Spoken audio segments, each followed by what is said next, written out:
introductory spiel. I will share my screen because I have a number of pictures to show the class. Okay. Okay. Joana, ¿puedes también colocar, por favor, a Redwin para que pueda compartir su pantalla? Claro que sí, profe. Listo, creo que ya estamos en el aire. Entonces, vamos a empezar nuestra clase del día de hoy. Les damos la bienvenida a quienes nos están escuchando y se han unido desde el canal de YouTube a esta clase. Esta es una clase del curso Poder, Género y Sexualidad de la Universidad de los Andes y hemos decidido tener varias de estas sesiones abiertas al público como una forma de compartir lo que discutimos y trabajamos en nuestras sesiones del curso. Esta tarde tenemos a la profesora Redwin Connell, una académica reconocida a nivel mundial en los estudios de género, sexualidad y masculinidades. Y ella nos va a compartir un poco su trabajo, pero sobre todo esta es una conversación con estudiantes de la universidad que han venido trabajando durante todo el semestre en la obra de Redwin Connell y es la oportunidad de conversar con ella, escuchar sus impresiones y tener un diálogo más, digamos, informal con respecto a estos temas de interés. Esta conversación la hacemos en asocio con la Universidad de O'Higgins en Chile. Redwin ha estado durante el lunes y el martes en otros eventos con esta universidad que es parte de la Universidad de los Andes. Es una serie de conversaciones sobre universidades en América Latina, universidades en el sur global, y esta conversación del día de hoy es en parte una continuación de lo que hemos venido discutiendo lunes y martes. So, Redwin, thank you so much for being with us today. It's a pleasure to have you in the class. I was explaining to those in the audience that this talk is a continuation of the conversations you have had on Monday and Tuesday with the Universidad de O'Higgins, one of our peers in this exchange of ideas. And today we want to have some kind of more informal conversation on your work on universities, sociology of knowledge, gender and masculinity. We've been reading your work for almost all the semester, and it's really a pleasure for me and for my students to have you here today in this more than less informal conversation on your experience and your work. So for those of you who are not familiar with the work of Redwin Connell, I just would like to say a little bit about her. Redwin is she's an emeritus professor from the University of Sydney, life member of the trade union in the tertiary education in Sydney, and she's highly well known in the world here because of her work on sociology of knowledge, studies on the sociology of education, and general social theory. And well, here I have on the screen some more notes about her extended CV and experience, but I guess it's better just to hear her today in this conversation. So, Redwin, thank you again, welcome, and we want to hear you today. Okay, thank you, Fernando. I'm delighted to be with you. I would like to start with saying a few words about the study of gender and masculinities. Then I want to give you a little quick picture show of some of the resources, and then we will open up to discussion and backwards and forwards in the informal way that you suggest. But let me start by some remarks about why we study gender, why we put time and effort into this field of knowledge, particularly at a time today when gender studies is under attack from right-wing political forces in a number of parts of the world. To me, the reason for studying gender is quite simple. Gender is a major structure of human social life in all periods of history that we know about, although the way that gender relations are organized differs from culture to culture, from time to time. It is always a major part of human social life. And it is also a major structure of personal life through the gender patterns of our sexuality, our personal desire, our intimate relationships, our organization of domestic life, and so forth. Again, this varies. It varies through time and from place to place, but it remains a key part of human personal and social life. And for that reason alone, it's an important field of study. I've also feel that it's important as an area of study because this is knowledge for use. Gender relations in most contexts are unequal, complexly unequal, but unequal nevertheless. So social justice struggles arise in gender relations in all kinds of situations. And if we wish to live in a just and relatively equal world, then knowing about gender becomes an important tool of social action. That's, to me, those are the basic reasons for being concerned with this.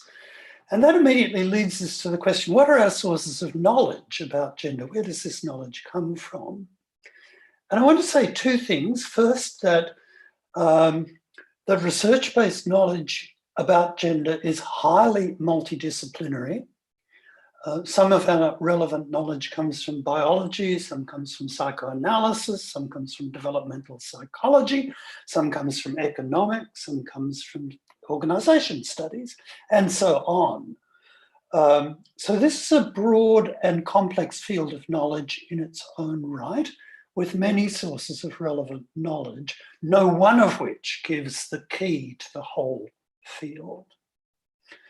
Secondly, important parts of our knowledge come from activism, come from the experience of struggle and the groups who are obliged sometimes for their lives to engage in gender-based struggle. Above all, this means feminism. It means the women's movement, a global social movement, which has in fact been global for a long time,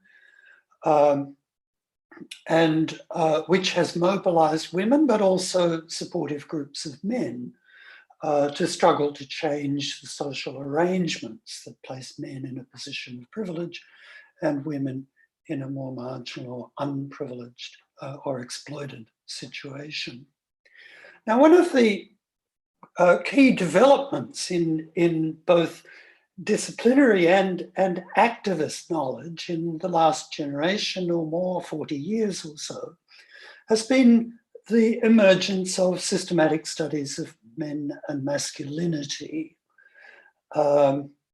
where, if you like, the logic of studying up, of studying the groups with relative privilege, has been applied in gender research too. And this, of course, is a field I've been very active in. Now, in most fields of organized knowledge in the academic world, there is a kind of default assumption that theory and the important knowledge in the academic world comes from the global north, from Western Europe and North America. This is an operating assumption in most fields of knowledge, and it has, of course, some grounding in the history of imperialism over the last 500 years, in the structure of the global economy of knowledge, which we were talking a bit about in the conversations over the last 2 days that Fernando mentioned. It's been my argument for a long time that this structure not only places the intellectual workers of the global south, the majority world, in a difficult position in terms of gaining recognition and the circulation of knowledge and gaining resources for producing knowledge. But it also weakens the disciplines that we work in, because it tends to ignore or marginalize sources of knowledge that actually exist around the colonized and post-colonial world. And I want to do a very quick picture show now to suggest the scale and scope of the resources that could be found for particularly studies of masculinity, but gender more broadly, if we focus on the intellectual work of the colonized and post-colonial world, rather than privileging the intellectual work that happens in the global north. So at this point, I'm going to attempt to share my screen, an operation that I always have a little bit of trouble with, but is that working? Is that coming through? Excellent. Well, I'll even go full screen then. No, that didn't seem to work. Try that. Aha, well done. Okay. This is someone some of you will know if you know the later history of the Spanish Empire. This is José Rizal from the Philippines, early Philippine nationalist who published his thinking actually in the form of fiction, in the form of two famous novels, which provided a kind of anatomy of the corruption of colonial society. Remarkable novels, well worth reading. Among them, within those novels, there is in fact a remarkable analysis of the construction of masculinity in a colonial society among the elite of the colonized society. It is, I think, a brilliant example of the way an understanding of gender issues can be presented in non-academic ways. And it certainly stirred up. These novels became famous as statements against colonialism, and actually got the author killed by the Spanish authorities at the time when resistance to Spanish rule was rising and soon, in fact, triumphed. This is someone even more famous, Frantz Fanon, one of the most important intellectuals of the struggle against colonialism in the 20th century, whose work also contains, although he didn't speak specifically about masculinity as a theme, his work in fact contains analyses of the interplay of racism with the formation of masculinity and the problems of struggle against colonialism, which in fact is a rich source for contemporary thinking about colonial and post-colonial masculinities.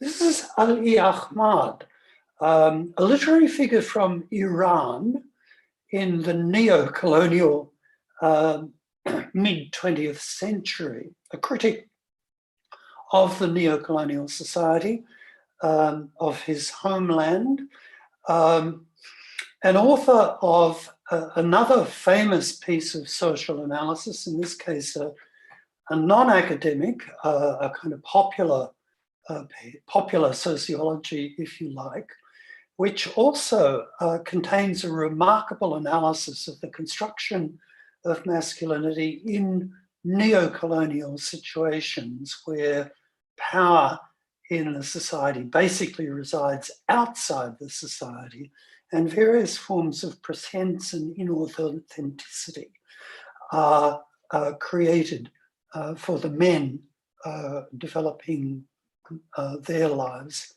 in that kind of situation.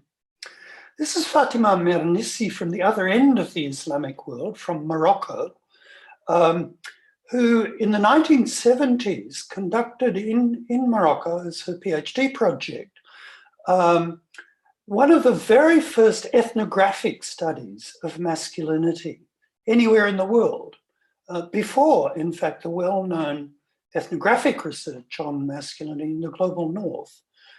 Extraordinarily interesting and pioneering ethnographic work, which is mostly unmentioned in discussions about the field of gender studies, because it's assumed to be, about a small Islamic country. Must be area studies or Islamic studies, not gender studies. But there it is. It's a remarkable piece of work. Coming closer to work that you will know, Norma Fuller, one of the pioneers of studies of masculinity in Latin America, and one of the people who first made a theme of the diversity of masculinities, of the differential construction of masculinity in different regions and different social classes, a very important theme, which later has been theorized under the concept of intersectionality, but was there in this research earlier. Going back to Africa, this is one of the very best collections of studies on masculinity, I think, edited by Robert Morell in South Africa. The cover itself suggests, again, the theme of the diversity, but also the complexity and merging of the of different forms of masculinity in real social life, which has also later become a theme in global north thinking under the heading of hybrid masculinities, or the hybridity of masculinities, but was there in global south work earlier on. The guy on the left is Ashish Nandy, a well-known Indian public intellectual, a psychologist originally, a cultural historian, very, very interesting and lively writer, who published way back in 1983 a book on the construction of masculinity in colonial India, which gave the first, I think, extended analysis of the impact of colonialism, not just on the colonized, on the construction of masculinity among Indian men, but also among the colonizers. And that is a theme that has only now, I think, begun to come into focus as post-colonial studies begins to impact gender studies in a substantial way. Still in India, the woman on the left in the red sari is Uma Chakrabarti, a well-known Indian feminist historian who's giving a class in her university in this situation. I have to say that's a position I could not conduct a class in. I really do need a chair or something to stand on, but that is their custom and good for them. Uma is noted for her studies of the history of gender, both in pre-colonial and in colonial India, and has made important interventions rethinking the relationship between caste and gender in India, not by adapting or adopting a concept of intersectionality as if gender and caste were separate structures which just met geometrically, the right angles like that, but rather by showing how caste actually has within it a form of gender, or even is a form of gender relations of a very specific kind, and has thus opened up a very interesting alternative to intersectionality thinking as a way of understanding the complexity of gender. Teresita de Barbieri, from Uruguay originally, I think, though later on, she was working in Mexico, where I met her once. She's one of the people who first showed how we might understand problems about masculinity within a historically specific regional analysis of the structure of gender as a whole. Some remarkable theoretical work, which I think has never been recognized internationally as the very original social analysis that it in fact is. Back to Africa, this is Ashia Mbembe, perhaps the most celebrated public intellectual in Africa today, the author of extraordinarily interesting books. His first famous book was called On the Post-Colony. More recently, he's published an also very celebrated book called A Critique of Black Reason, about the way race has penetrated philosophical thought in Europe and indeed the wider European culture. Extraordinarily interesting guy. Well, in his work on post-colonial society and especially post-colonial violence, he too has produced a fascinating analysis of the working of masculinities and the place of men in post-colonial society. Again, like Rizal, not someone who has formally set out to study masculinity. I don't know if he even uses the word, but his analysis is in fact a very important intellectual resource for this field of study.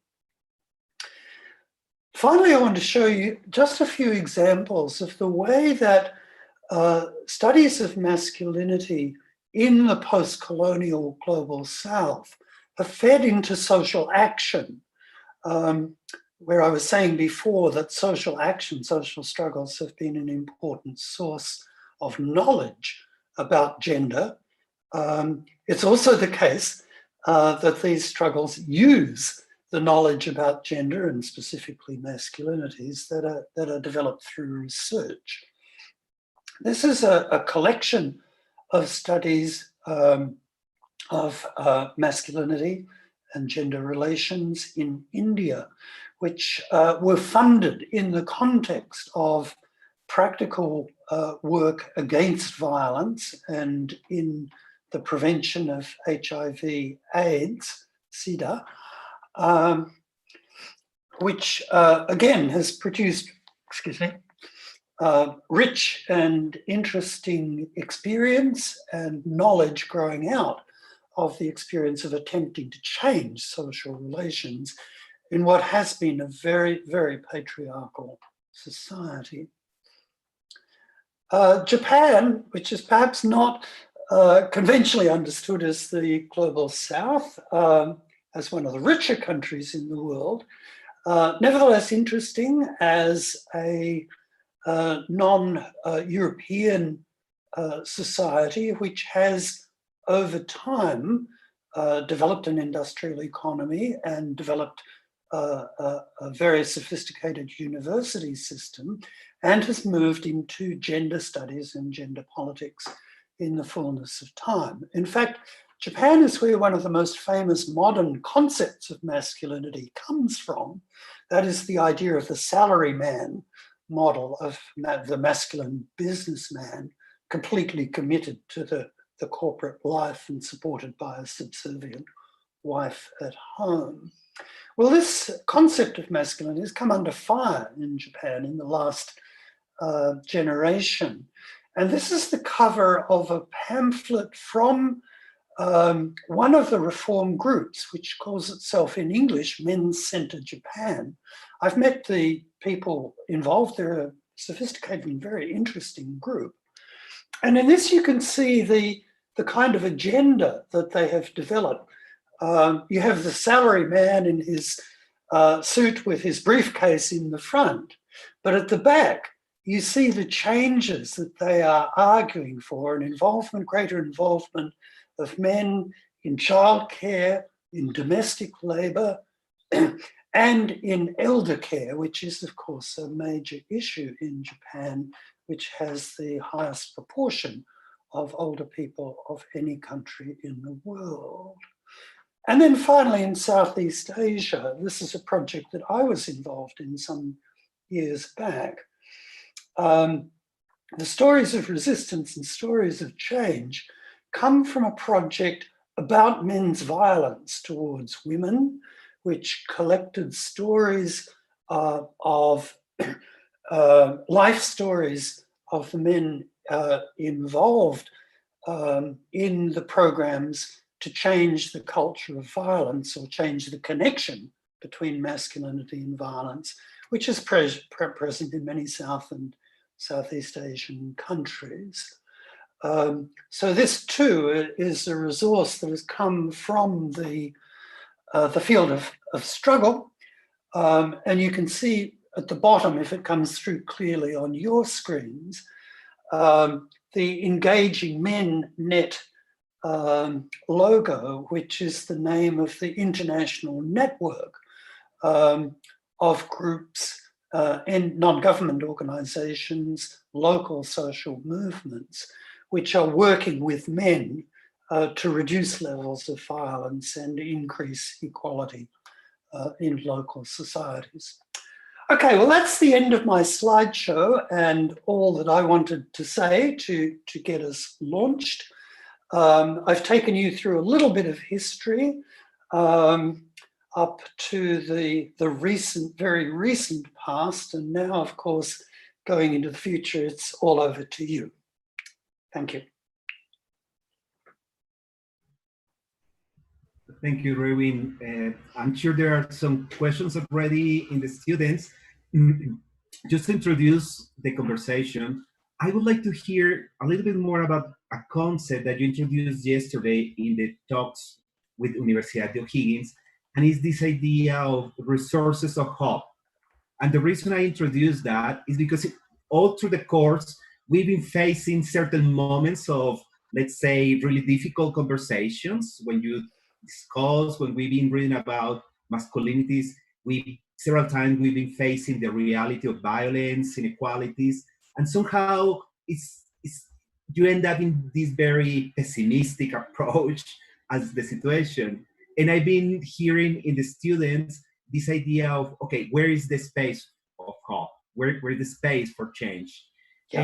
And yesterday you mentioned this idea, and also there was a question yesterday on these movements in Latin America, these feminist mobilizations, these increasing students' organizations that somehow are opening new questions in universities, in the studies of gender and sexuality. So I would like to hear from you a little bit more about this idea. I think would be a very good way to open the conversation with the students. Yes.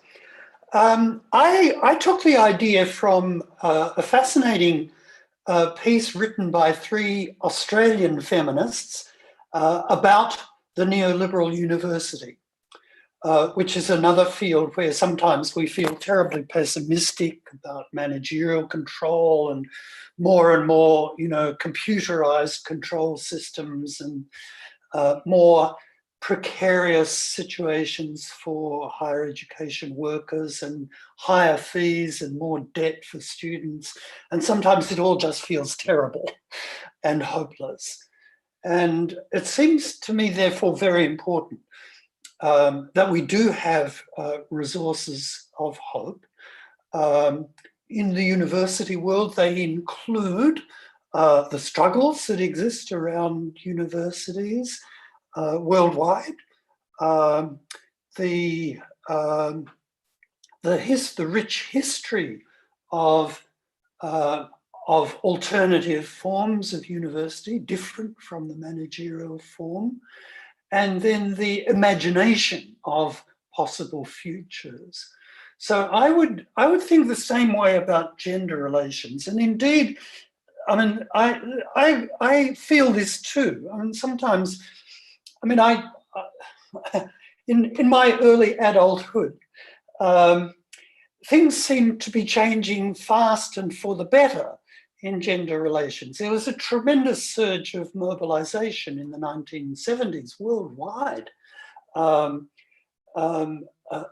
among women and supportive men to push forward agendas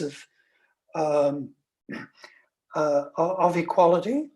We had the first global meetings around this organized by the United Nations. There were national policy agendas. Australia was one of the pioneers, strangely, because Australia has a reputation for being a patriarchal society. India was another early player in this field. But since then, of course, we've had the backlash. We've had anti-feminist declarations from the Pope. We've even had anti-trans declarations from the Catholic Church. We've had the rise of politicians like Putin, like Modi in India, Donald Trump in the United States, who are very strongly anti-feminist. The Chinese regime has cracked down on women's movements in China. It does look really tough. And I think it is tough. As you say, violence is directed against activists and sometimes against people who are not even activists, but just trying to live their lives. So what are our resources for hope? Well, one of it is history. One resource is the history. And that's what I was just showing, some of the history of our knowledge and some of the struggles for gender equality worldwide. This is not when we are engaged in these kinds of struggles, we are not isolated. We are part of a global movement, and we can learn from and gain support and solidarity from many other groups in such struggles around the world. Then we also should recognize that there are real achievements of these struggles which have not been reversed, even with the rise of fairly toxic leaderships. Perhaps the greatest achievement for gender equality in the last 50 years is the rise of literacy among women globally. There's been a huge expansion of literacy among adult women worldwide since the middle of the 20th century, and an enormous rise in girls' participation in formal education. That is a massive global social change, which has not been reversed, and I think probably cannot be reversed. So we have really important achievements that we can gain some hope from. And then we also have our imagination, our capacity to imagine and in certain ways to realize better social relations. There are what a colleague in the United States, a feminist sociologist in the United States, has called fair families, which have developed as a conscious social movement under the with the stimulus from the women's liberation movement and continuing feminism afterwards. There are policies of which Scandinavia is the most visible to provide public support for men's greater involvement in early childcare, in the so-called Father's Month of paid leave, which now has developed in some cases to Father's Year of paid leave to support equality in the household in childcare. So as we expand our awareness of gender relations and gender struggles around the world, I think we do discover many models and possibilities and imaginations of better things. They don't replace struggle on the ground and they don't provide safety, but they do provide hope. And that also is important in practice. Thank you, Erwin. We have two questions by Melissa and Andres. So let's hear them and then we'll continue the conversation.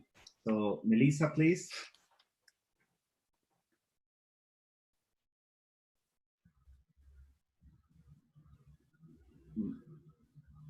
Melissa. Andres, you want to start?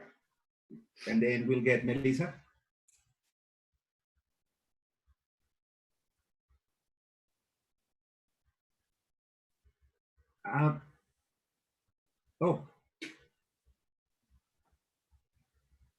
Joana, ¿nos puedes ayudar por favor con los micrófonos?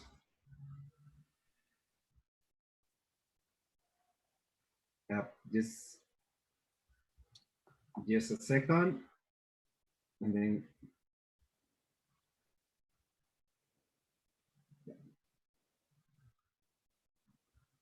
okay. Just a moment. We have something with the microphones.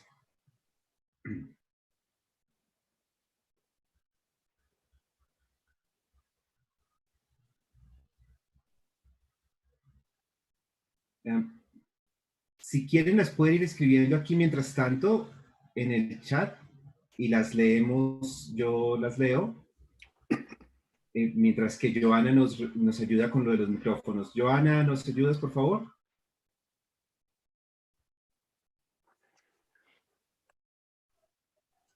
Creo que ya me escuchan. Yeah. Yeah, I reactivated the audio, yeah. Good. Thank you. So, Melissa, are you there? Yes, I am here. Go ahead, well, please.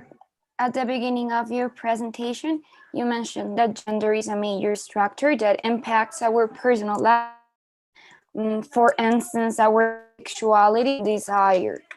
Therefore, I want to ask you, is it possible to have or develop a politically correct sexuality, like as one in which women are not subordinated, even if we are raised and socialized inside a gender structure that privileges men or male pressure itself?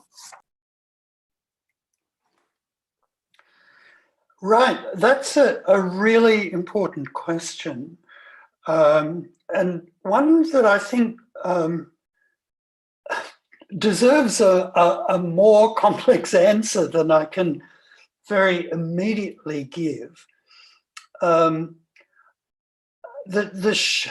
short version of my answer would be, yes, it is possible, but it is not easy to create within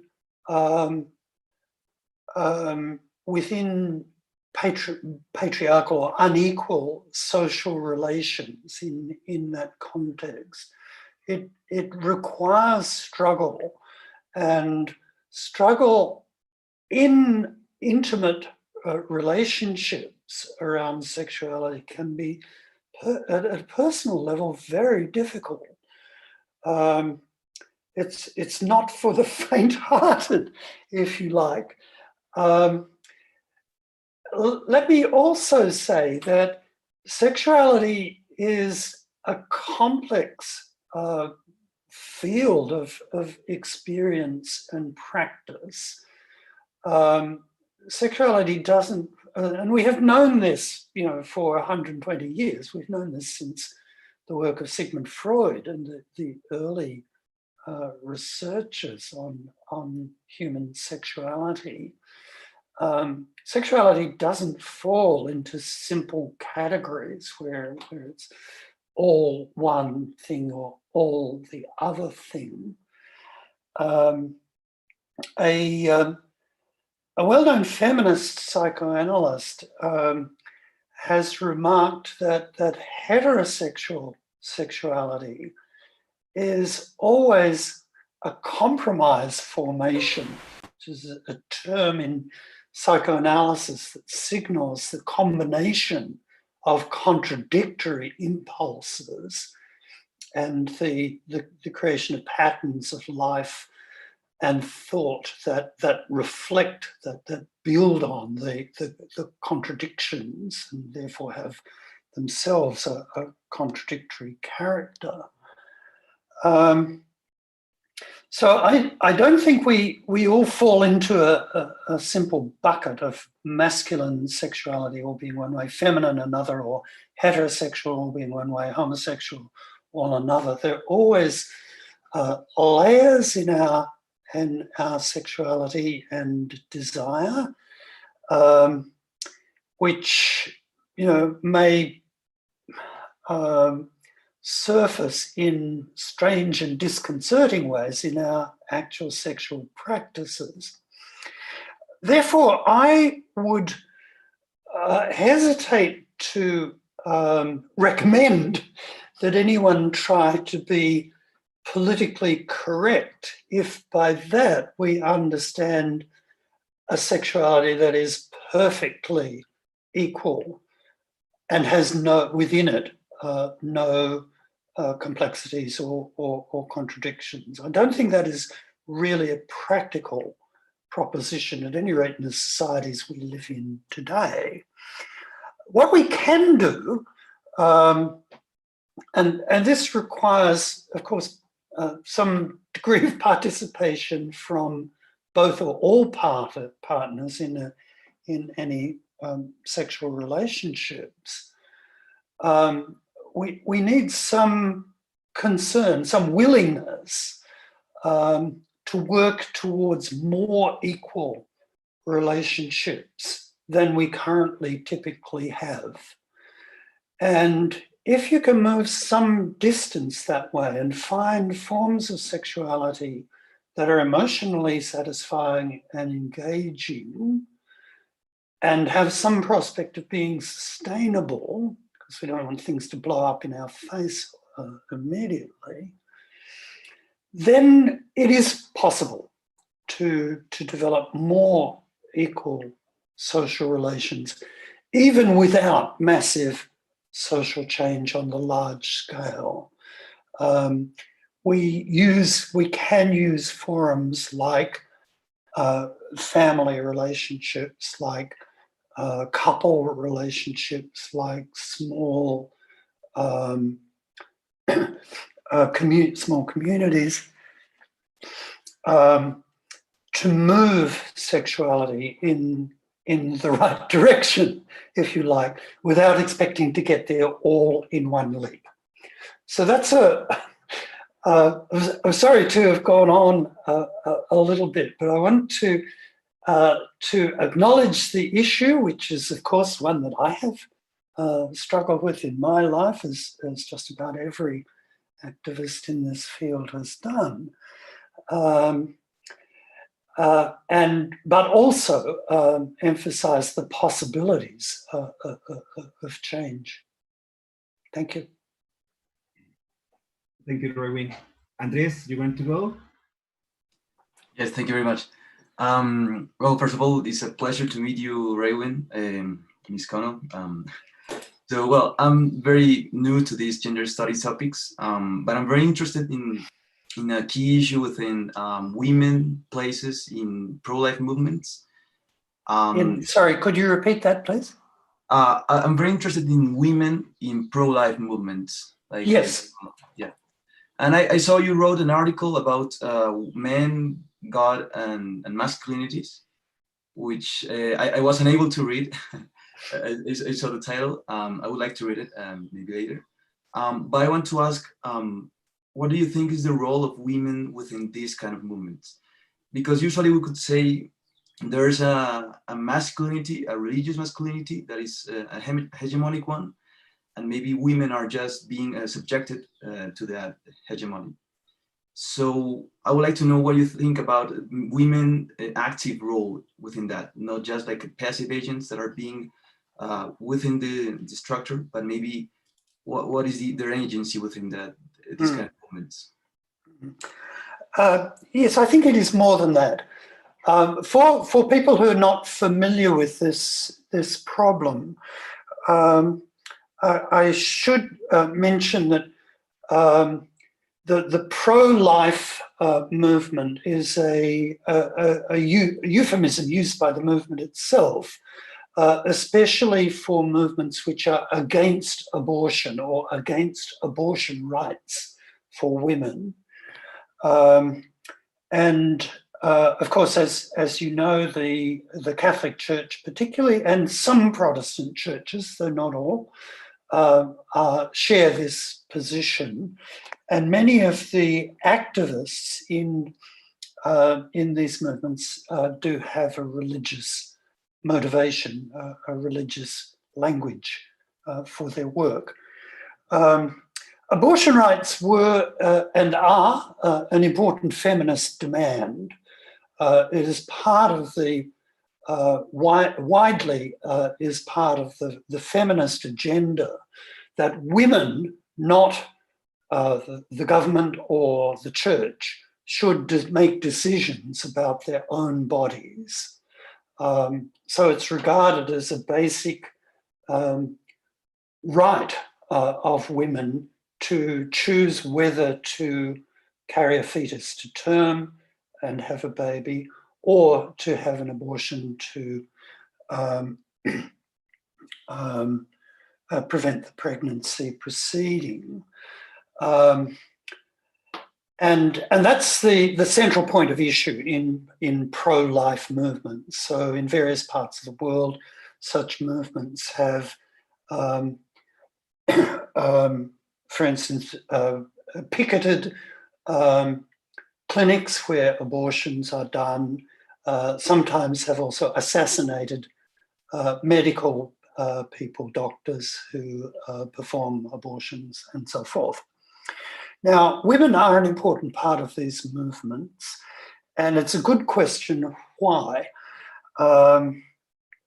There is research about this, which you can find. I can't give you references immediately, but you will find through database searches.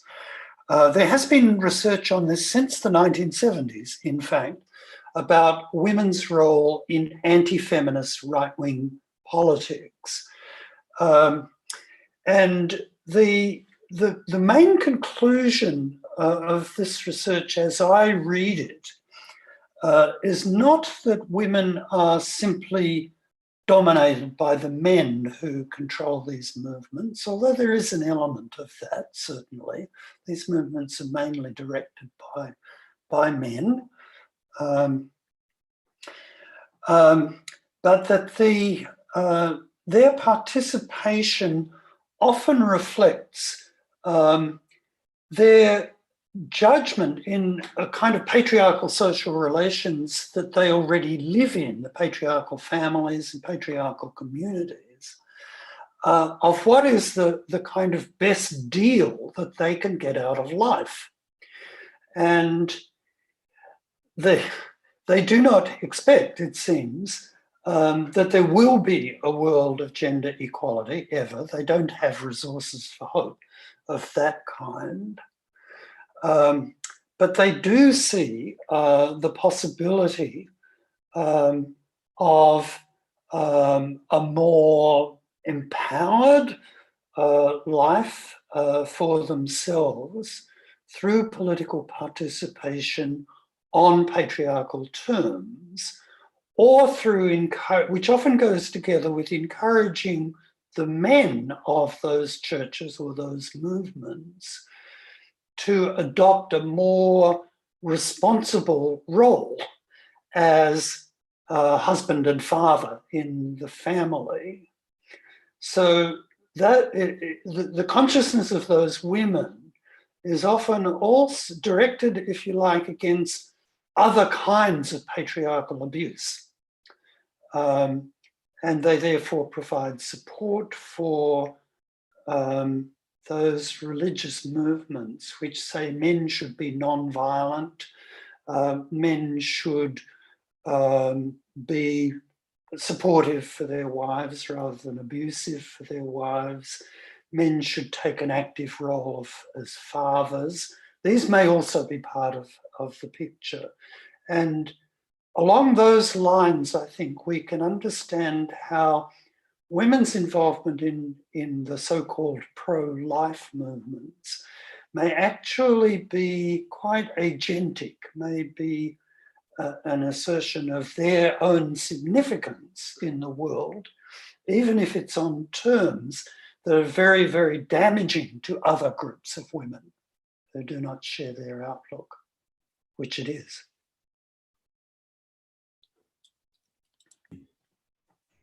Thank you, Robin. Oh, by the way, sorry, can I also say the paper of mine that you mentioned, a discussion of religion and masculinity studies, is in an open access journal called Concilium, and it is being translated into Spanish. I'm not sure if the Spanish version of it is online yet, but that is coming if it's not there already.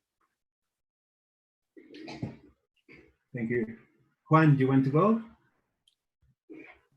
Yes, hi. Well, first, I want to say that you are so iconic for this class, and I'm so happy to be here. And well, let's go. You have wrote something about schools and the way that they remade these gender issues, this class privilege, and that things. You wrote it like years ago. But do you still think that they remade this privilege? And what do you think that they can do to change it? Well, if they can change it, or if they can't. Yes, that's been one of my main areas of research, actually, education, both schools and in higher education. And I've been very much concerned with the way that schools can, or education systems generally, can operate as a site of privilege and can operate to exclude children and young people from less privileged backgrounds, Indigenous communities, working class communities, migrant communities, and so on.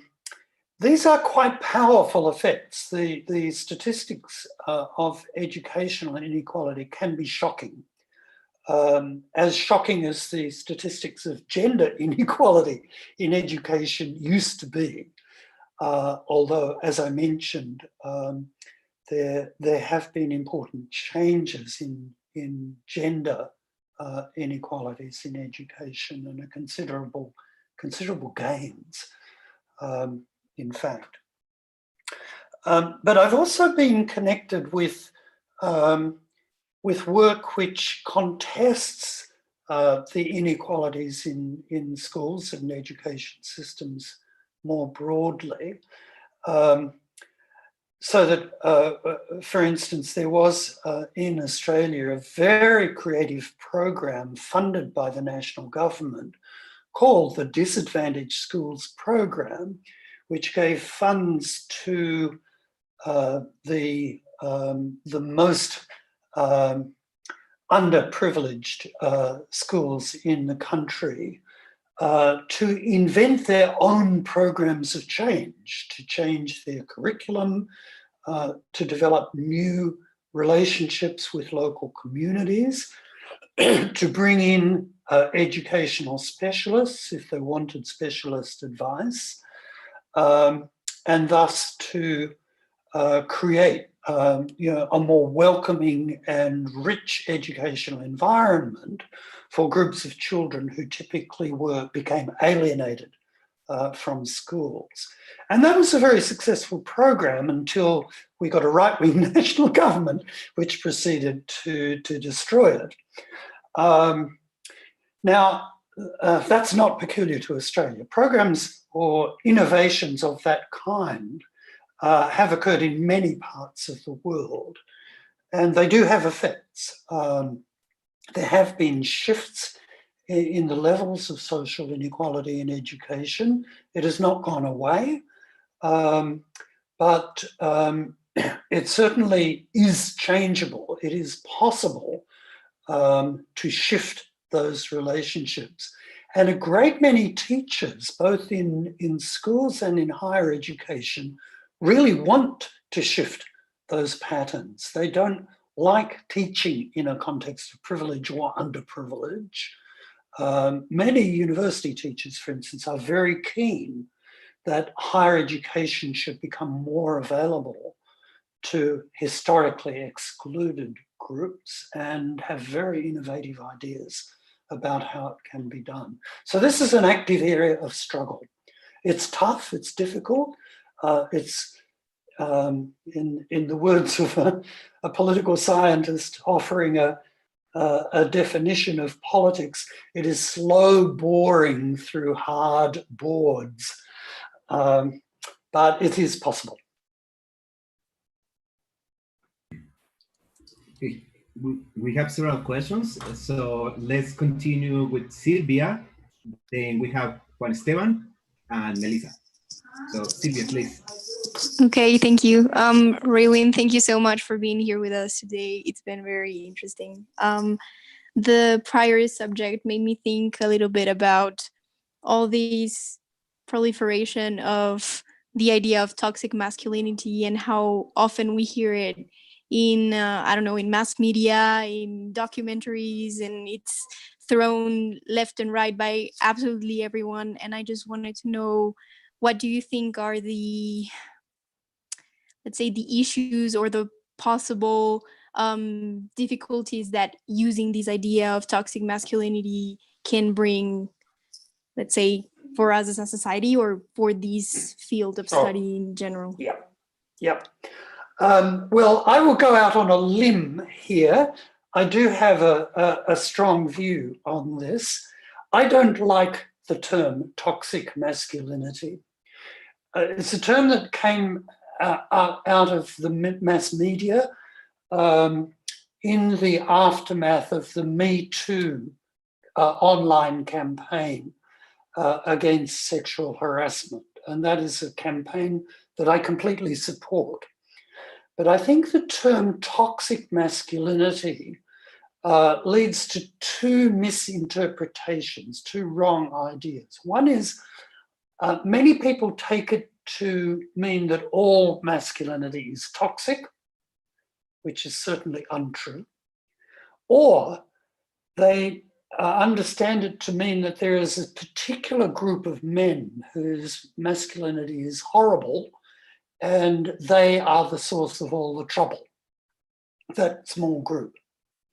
And that is also wrong, because the trouble lies in the overall structure of gender relations, which affects everyone and which is reproduced through historical time, through the gender practices of the whole population. But it is also the case that there are patterns of masculinity which are much more open to equality, which are livable in socially just social relations. And in that case, the other concept of toxic masculinity is not helpful either. So I don't use the term myself. I don't think it has, I cannot see any research that would enable me to say, yes, here is evidence for something that can usefully be called toxic masculinity. So I don't use the term. But I recognize why people have picked it up as a result of anger over the widening recognition of sexual harassment that women are subject to. And I have to say, universities are a place where a lot of sexual harassment has occurred. There is a population of younger women in universities, often living away from families and communities in student accommodation and so forth, and who are the targets of a significant amount of sexual harassment. So that is a real issue. I understand why people talk about this kind of thing, but I think there are much better ways of talking about these problems. Thank you. Juan Esteban, do you want to continue? Hi, Mrs. Connell. I'm actually very interested in some of the critics that some feminist groups have done against the gender studies, and especially against the queer studies and queer theory in general. because some of them say that the focus on these symbolic aspects of the hegemonic masculinity and its effects in male experience in general privilege that experience over the oppression and the historically oppression that experienced by women. So taking that in account, I would like to know what's your opinion about this situation, and how can them reconcile these differences, these different perspectives. Yeah, that's a very difficult issue, and one that I've worried about in recent years, particularly because there is a faction of feminism which has become very vocal recently, which is particularly hostile to trans women, and that is a position that I find very difficult to handle, because I have had connections with feminism for almost all my life, and it has been a major part of my intellectual and political life. Look, feminist movements have never been homogenous. There's always been diversity in feminism. Back in the 1970s, it was popular to say that there were three kinds of feminism: liberal feminism, radical feminism, and socialist feminism. That was a global north idea. It didn't recognize colonial or anti-colonial feminism or post-colonial feminism.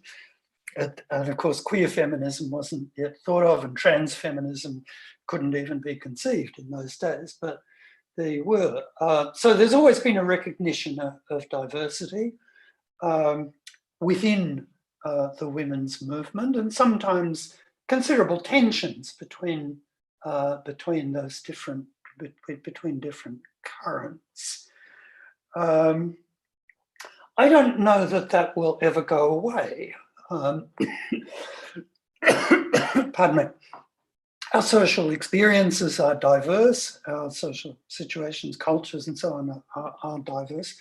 There's always likely to be a wide range of interpretations and strategies in a broad social movement. My attitude, I suppose, is to encourage people to think of this situation as an opportunity for mutual learning. That I encourage feminists who are uncomfortable with queer theory, and there are many who are, to recognize that there are good reasons why such perspectives emerge, and think about the creative uses of ideas that have come out of queer movements, and the possibilities for political alliance and cooperation. That's not a kind of militant response, and I suppose my own position in feminism is one that derives ultimately from the socialist feminist work of the 1970s, that has seen feminism above all as a project of social justice that centers on the injustices of gender, the gender order, but understands them in the context of the injustices of class and race and coloniality. And therefore, my intellectual work has never centered on the issues around gay and lesbian sexuality, but I've certainly tried to learn from gay and lesbian movements and from queer theory in its turn, and find ways of cooperating with people who've come from those backgrounds. And that is what I would encourage other feminist currents to do. Whether everyone is persuadable that there is mutual learning possibility and we can advance in the spirit of solidarity, if not in total agreement, nevertheless some kind of practical solidarity. Well, I hope that's possible. It's one of my political hopes rather than a complete conviction. I don't know that it will happen, but that's what I would like to happen, I guess. Thank you, Rowin. It is always great to hear you, especially because we've been reading your work for a long time. Well, I had the opportunity to be one of your students, which is something I appreciate a lot. And it is good to see the person behind, you know, the theories behind the books, because it's something that you usually don't get, you know? And I guess for the class, is this the opportunity to hear you and to see that, okay, this is a life story as well behind the books. So thank you for sharing all your knowledge. We have 2 questions more by Melissa and Simone. So and let's continue this way of 1 question, 1 answer. I think it's a good way to you know, let the dialogue continue. So Melissa, do you want to continue? Of course. Well, during the academic semester in Fernando's course, we have mentioned that there is a challenge to make gender knowledge available to more people, which, as you mentioned, is essential for changing unequal power relations. Then I would like to ask you how to address this challenge. Right. This is something I have thought about, and I'll describe some of the things that I have done, and suggest that there are many more possibilities. My first actual research about gender issues way back in the 1960s and 70s was in the context of school systems, research on teenagers. It seemed to me and to other people that I was working with that a crucial way of using this knowledge was to feed it back to the people, that is the workforce, who were directly working with teenage kids, that is the teachers in the schools. So we wrote a book called Making the Difference, for which our ideal reader was not other academics, but teachers in schools. We wrote a booklet actually specifically about gender relations in schools.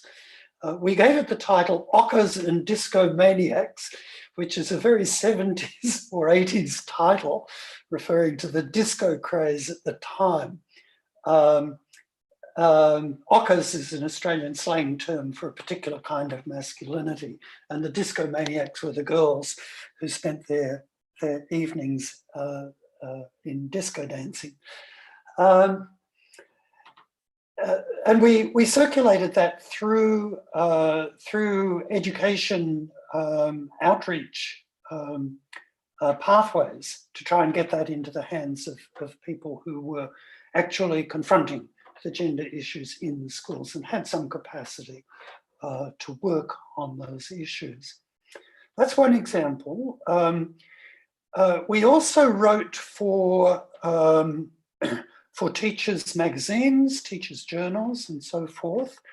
And later on, when I was involved in other projects in the 80s and 90s, again, I would write for professional magazines and speak to conferences of professional groups such as teachers about the gender knowledge that we were producing.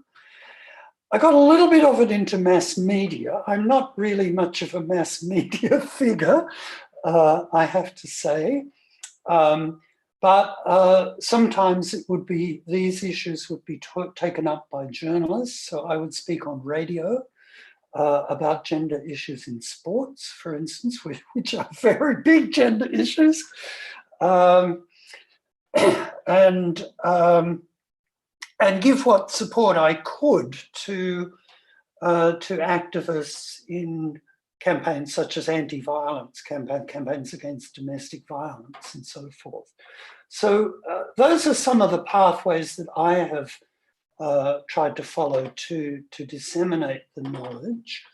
And I would encourage people who are interested in doing this to be inventive and try a range of things. Some will work, some will not. But we now have, in the whole online world, of course, a universe of discourse about gender, often which is very crazy and distorted, but that also provides pathways which you, I'm sure, know much more about than me, for spreading good information and clear thinking and worthwhile theory. Then the mass media and social media, the level of impact, according to most of the media research, is not very high. I mean, it's broad, but it's not very intense. From many points of view, face-to-face dissemination is the most important, is the most effective, which is narrow but can be intense. So consider also the opportunities that we have for, face-to-face intervention or exposition of the kind of knowledge that is produced in universities. And that also is worth thinking about as something that may, to use an unfortunate expression, go viral through face-to-face connections rather than mediated ones.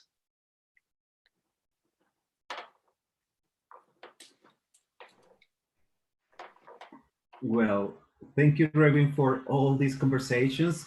We must be closing soon because some students have already classes. Sure. But this is so, good to hear from you, not only in terms of answering theoretical questions, but as you've been sharing also how your ideas has been evolving in the time, and also all the challenges that we are facing, especially now with your last answer, all this issue that goes very close to this new generation of the students who are very technological and very open. I think they have really a challenge in terms of what to do next.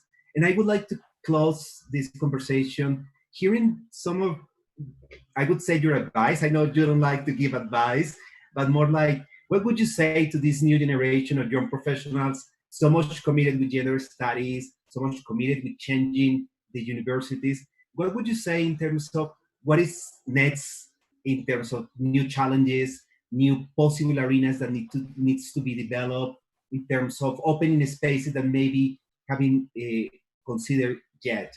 So, yeah, I should put my prophet's hat on at this point. Look, one of the toughest issues, surely, is the rise of authoritarian nationalist movement, authoritarian right-wing political movements, and their tremendously damaging effects on civil society. I mean, it's easy to dramatize that with the story of Trump, and there, of course, we have a little glimmer of hope in the latest US election. But in terms of impact, probably greater problems exist in India with the rise of a Hindu nationalist government, which is, it seems, increasingly violent. and of course, a hardening of authoritarianism in China.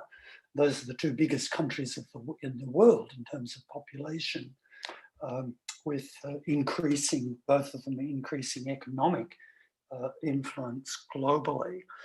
But I mean, you have your own local issues with violent right-wing movements. We have our local issues in Australia with an increasingly authoritarian national government, the one that is not as terrifying. So being prepared to move into those arenas about large-scale politics, I think really does matter. It can be tough. I mean, politics is not a game for the faint-hearted, but it is important. And I do encourage you, therefore, to the extent that is possible with your own circumstances, to give support to progressive, tolerant, and movements and organisations that are seeking social justice on the larger scale. That said, I would also still argue, as the women's liberation movement did back in the 1970s, that the personal is political, and that the arenas of personal relationships are also a vital arena of social change. How we do sexuality, how we do our domestic relationships, how we conduct ourselves in everyday life in workplaces, to create fair families, to create equal sexual relationships, to end sexual harassment in workplaces, to open up equal paths for promotion and movement towards economic equality. These also matter. And this can require a very different kind of politics. It can require a lot of patience, thought, and the achievements may be only partial. But that also is a vital form of politics, gender politics too. And finally, I would say that the next phase of gender politics will move into territory and will use tools, including online tools, that are not part of the repertoire of my generation, that our theorizing and our practical experience do not speak to. You will be moving into new territory and facing new problems. So be confident in your own capacity to innovate. Never get stuck in an orthodoxy, I think, is really important. There's a lot of sectarianism in politics, and I deeply regret that good militant socialists and good militant feminists can get stuck in a sectarian position. And that is sad, because that tends to break solidarity where solidarity is important.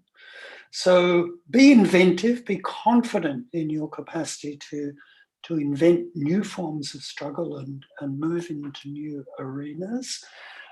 Don't get stuck in an orthodoxy, but always be open to new experience, new ideas, and keep your capacity to learn, I think, and then you will make the best contribution that you can.